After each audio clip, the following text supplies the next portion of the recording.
All right, hold on, guys. I got to get over here where I can see your questions. And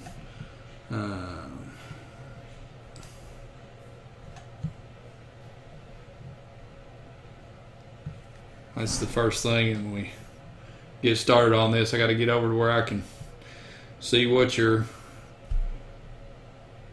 guys are doing. Hello, welcome to Thursday here in Kentucky. Right now, it is sweltering hot. But we are getting a little bit of rain, which we are definitely thankful for.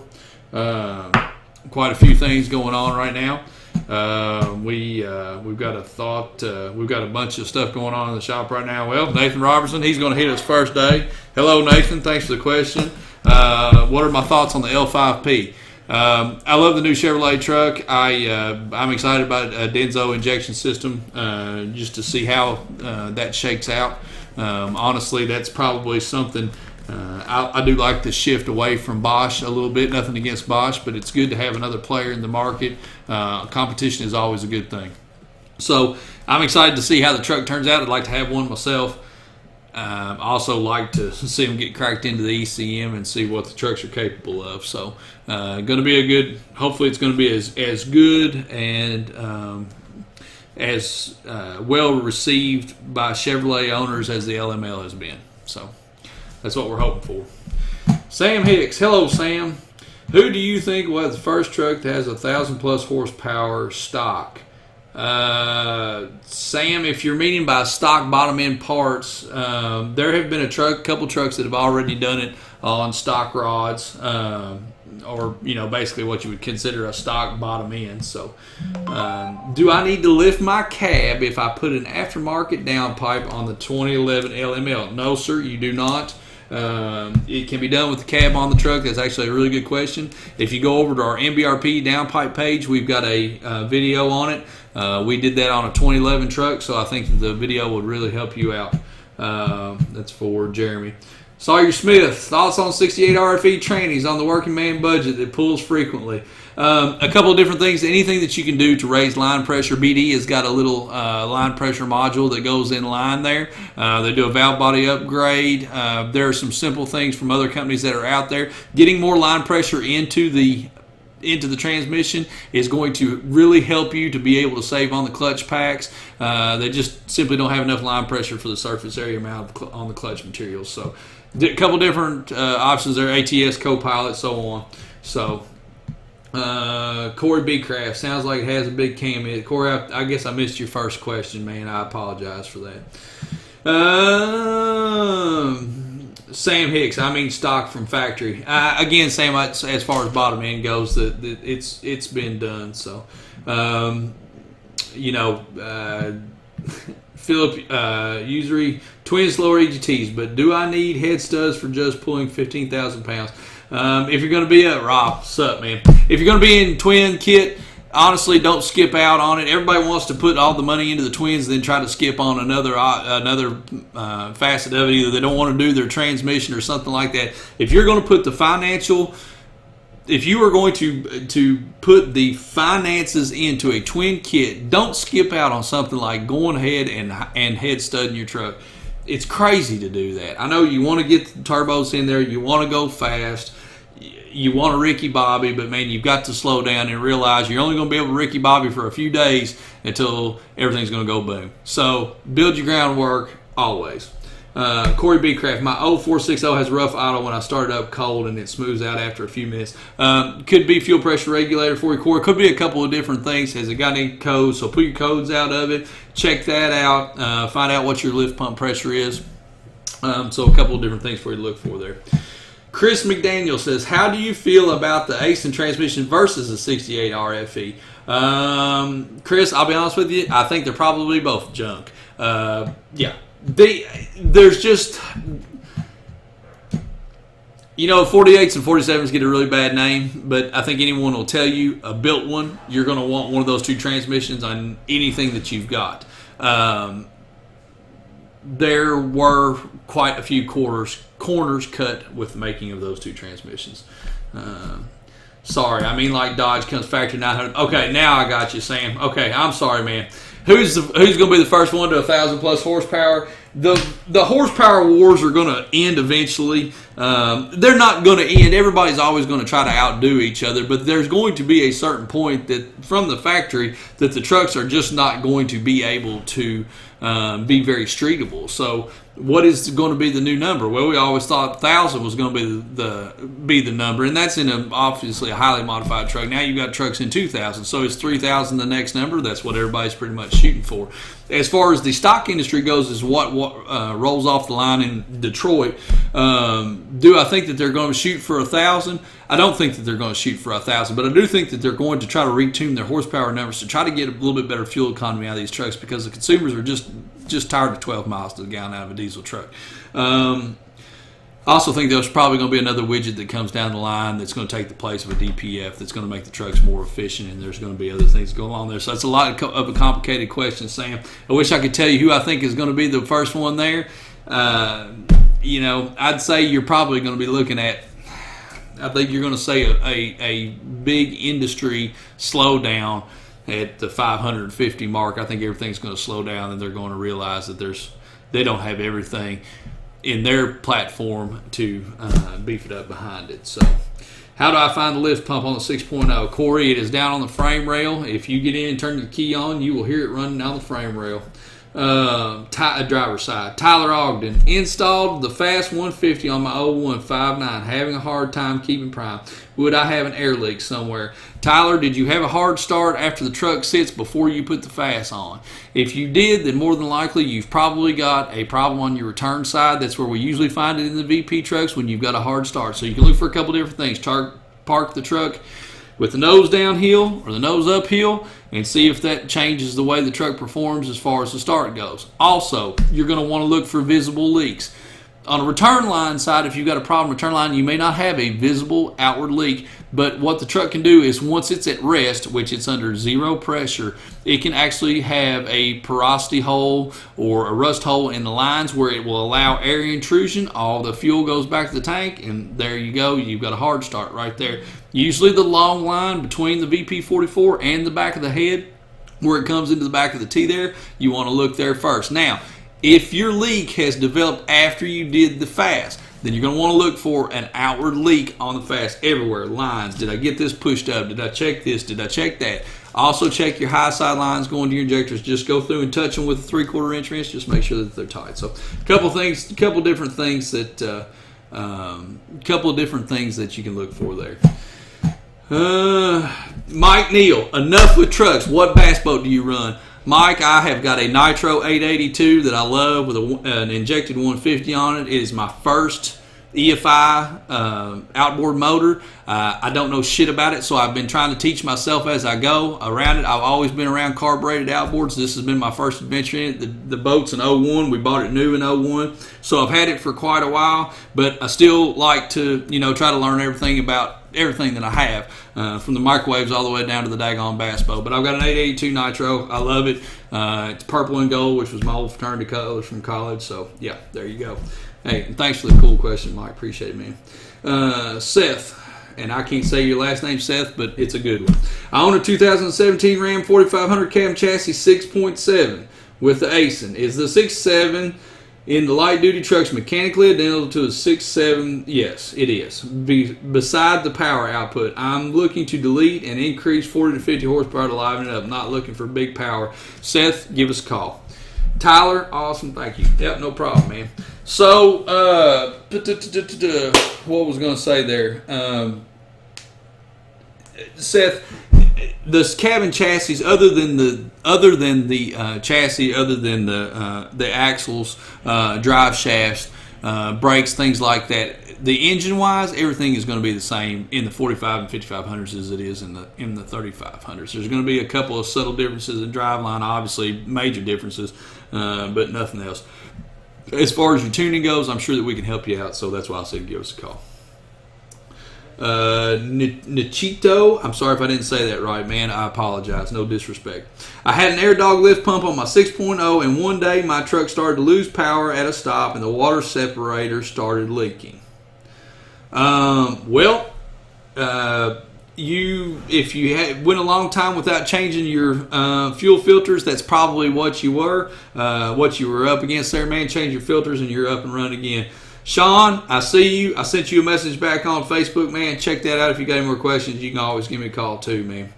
Jaden Jefferson, bad to P-pump a 5.9? Absolutely not. A little bit of work. We've actually got a kit on the website right from Industrial Injection that's got all the parts in it. You can check that out, man. I think you'll like it.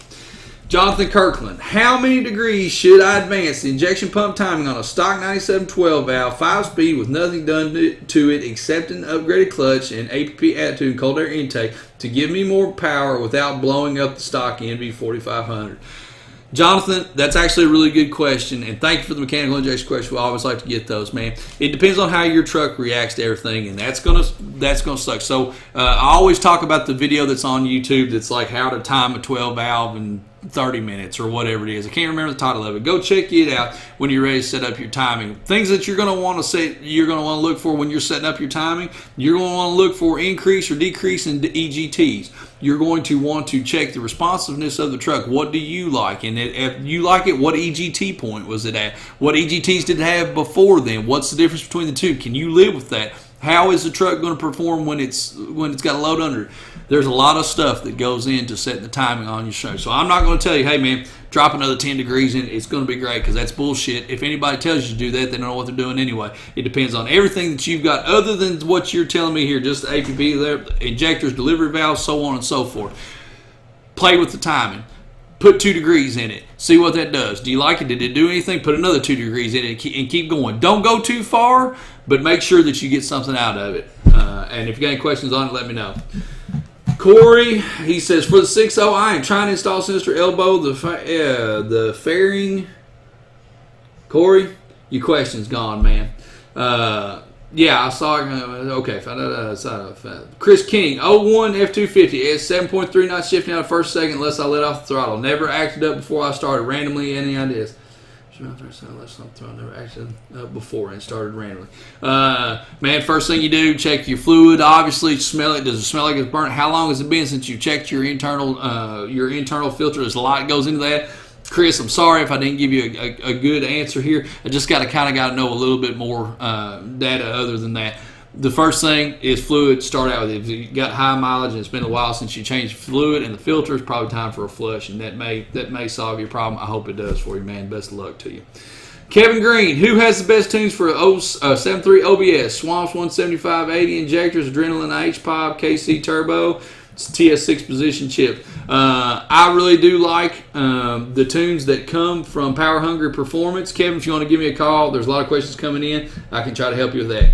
Corey Beavercraft, on sinister elbow, the bolt pattern is wrong. Can you explain how to install it? If it is an early model, you've got to take the throttle valve off for the 03, and then it goes right straight to the block, man. OD light flashing as well, 86K miles. It could be, the OD light flashing on the thing is an electronic something wrong electronically. I'm sorry, Chris, there's something to that. I can't remember what it was. If you do a Google, there's a bunch of information that'll come up about it. Damn, it slipped my mind what that was. Sean Hamilton, I have an 0173 Super Duty. I do a lot of towing. Would you look to upgrade injectors, H-Pop, turbo, etc. for towing? My suggestion, I always talk about this, I would start with a bigger H-Pop. I like the adrenaline pump real well. We carry that. Also a turbo. The GTP 38R from Garrett is a really good drop-in turbo. I know a lot of people get tired of me talking about that turbo, but honestly, for what it is, and I'm tired of looking up at the camera, man, it's killing me. There we go. For what that turbo is, guys, you're really not going to beat it. It's a good turbo. It's made on the Garrett GTP 38 platform. The 7.3 purist guys kind of give you a hard time about it because, I go with the S3 or S400 frame turbo. I like that too. I like any of that. But as far as the drop-in turbo, a lot of guys don't have the ability to do the pipe change and all of that. As far as the drop-in turbo, that GTP ball bearing from Garrett is a good one, man. And it's going to give you room to grow too. So, Sam Hicks, you were saying that both 68 RV and Ace are both junk, so would you change transmission? Yes, I would. It's costly, Sam, but it is definitely probably something that's going to save you money in the long haul. Ryan Hall, how much wood? Because woodchuck chuck, if woodchuck should chuck wood, just take care of that. Man, I lost it, Ryan. I appreciate it, man. But I'm chucking a bunch of damn wood every once in a while. Delbert Hayes, I am building an 05 Dodge Ram 2500 5.9 for towing. I have an ATS Stage 2 transmission upgrades and deleting the cat out of the exhaust. What else would you do to upgrade your truck? If you do not have tuning, Delbert, I would think that that tuning would be a really great thing for your truck. I'm going to assume that you do have tuning. If you do have tuning, you may want to look at a performance CP3 pump to make sure that you get the most out of your fuel, your commanded fuel regimen that your tuning is asking for. A light CP3 upgrade would be an awesome thing for you, man. So 47, 48, Sam, doesn't matter. Either one, both of them good transmissions, man. Really not a lot of difference between the two. How do I get more fuel pressure in my 6.0? I already have the Blue Spring kit. Danny, you can go with the regulated return. That's going to raise up your pressure. That's going to raise your pressure just a little bit. Gives you a little bit of adjustability, man. The regulated return kits are a little bit expensive, but I think they're probably worth it, man. Delbert, I don't have tuning. Okay, buddy, tuning is the way for you to go. I think tuning will make a night and day difference in your truck. You're really, really going to like it. Whew, golly, that's like the woodchuck could chuck wood thing. It's when you start the questions and everything starts so fast, it's hard. So I'm going to take my phone off of D&D. So if you guys want to give me a call and ask a question, 859-355-9002. So give us a call if you'd like to. So what's going on in the world today? Well, I got an iWatch. Everybody gives me shit about my iWatch because they think I don't know how to use it, which is pretty true. I don't know how to use it. Sometimes I get phone calls and my damn watch, I'll answer on my watch, I'm over here, hello, I look like an idiot. I look like what Dick Tracy, he was the one talking to his watch, so whatever. No questions yet. What else is going on? Had a couple of good training sessions this week. South Mid Clutch came in for training. They did a good job. Josh Wesley, I'm sorry I didn't get to talk to you yesterday when you were in, man. I don't know what the deal was there. I know you were going over to talk to Kate, but I was turned around. I was trying to holler at you, and the guys from Hot Shot Secrets were here, so I apologize, man. Didn't mean to be impersonal. Here's my wife. My wife just came in during Q&A. Come over, wife, and say hi to everybody. This is my wife, Ellie. She went to get me some John Deere tractor parts today, and we've got a phone call. So here we go. Thoroughbreds, this is Wade. May I help you? Hey, Wade, how you doing? Good. How you doing, man? Pretty good. So I've called several times. You've actually given me some great advice on building my 16 LML. Yes, sir.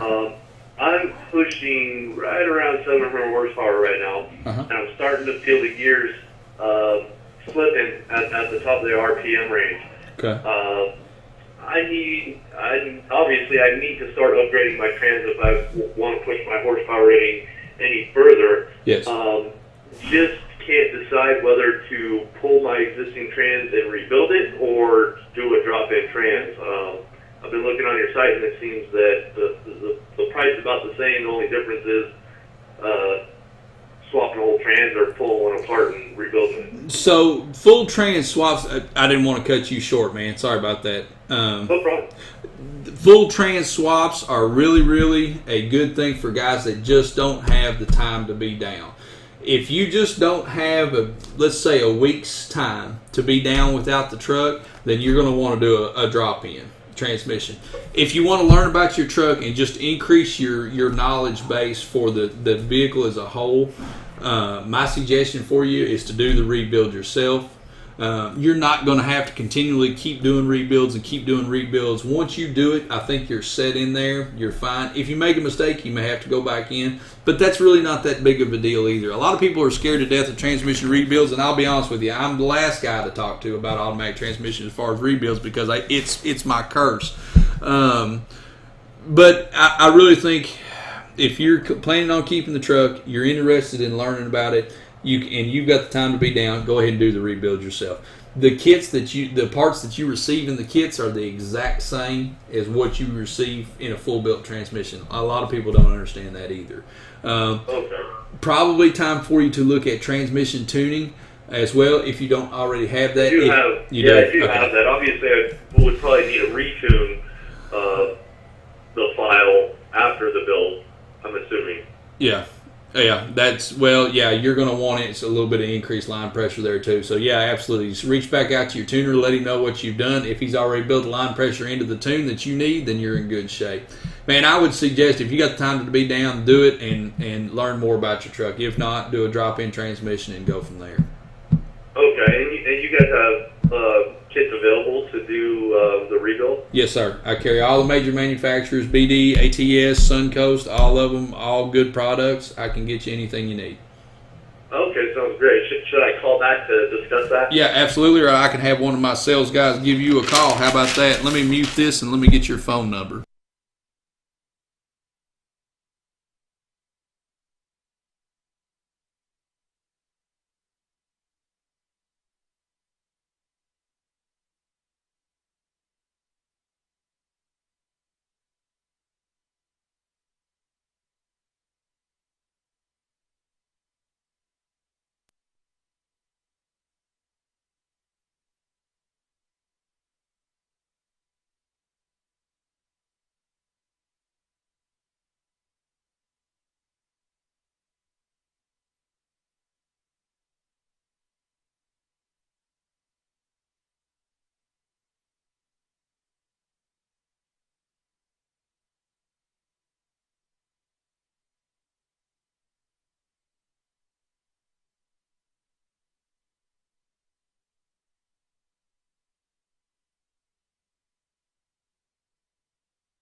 Crap. Thank you, Rob. My neighbor, Rob, totally just told. Yeah, thanks, man. I appreciate it. Thanks, sir. Shoot. I lost you. We were talking about the. Crap. Guys, I lost on the thing. Brandon, back to your question. Which of the CP3 kits conversions? We've got a lot of good different ones. Fleece is a good one. Industrial is a good one. What CP3 pump should you go with? I would go with a stroke pump for sure. Make sure that you do that. We carry stroke pumps from S&S. We've got them from Fleece. We've got them from Industrial Injection, which is great stuff. All of those good stuff. So give us a call. We can totally walk through it. Sorry about that, Brandon. Appreciate you letting me know for about the mute. I think I'm unmuted now. Am I unmuted now? I'm unmuted now. Yeah, I'm good. Okay. Matt Keller got a 2005 5.9 stock, except Smarty Senior set to 90 horsepower. Notice every few months loses power while running highway speeds. Light smoke out of the exhaust. Got to steadily lose speed on the throttle. Slows down to a mid 50 mile per hour. No engine light. Changed oil 2 days later and it didn't happen again for another few months. Any idea?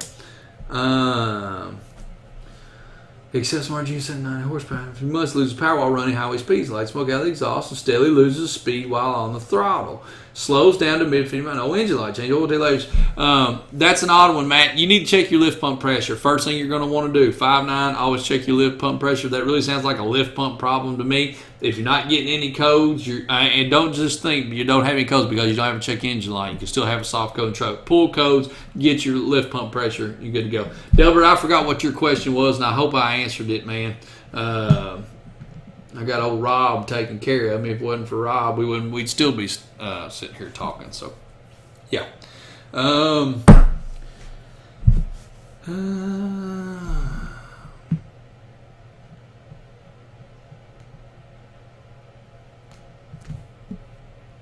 Okay. Brandon, I wanted to go back to your question just a little bit. If you want to give us a call, we can point you in the right direction. Not only do we have the performance CP3 pumps, obviously, but we've got the kits too to do the CP3 conversion. So definitely something you're going to want to do to your truck. You've already figured that out. The CP4 is a piece of junk. So definitely not the answer. All right, guys, I've talked all wore myself out. I'm going to call it a day. If you have any questions, please give us a call. I hope everybody has a good, safe weekend. If you need anything, just let us know. Appreciate it, you guys. Have a good day.